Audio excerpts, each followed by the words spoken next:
मी सावित्रीबाई फुले बोलते. माझ्या प्रिय बंधू आणि भगिनींनो, मी सावित्री, तुमच्यासारखीच एक सामान्य स्त्री. पण माझ्या मनात एक आग होती, ती म्हणजे शिक्षणाची ज्योत प्रत्येक घराघरात पोहोचवण्याची. मला आठवतं, जेव्हा मी शाळेत जायची, तेव्हा लोक माझ्यावर दगड आणि शेण फेकायचे.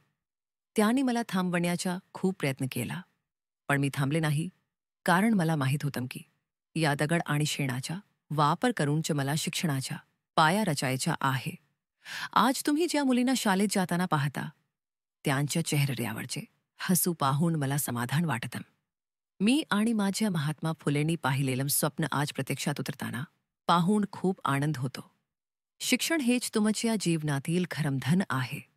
ते कोणीही चोरू शकत नाही. माझी तुम्हाला एकच विनंती आहे, तुमच्या मुलींना शिकवा. त्यांना पंख द्या, जेणेकरून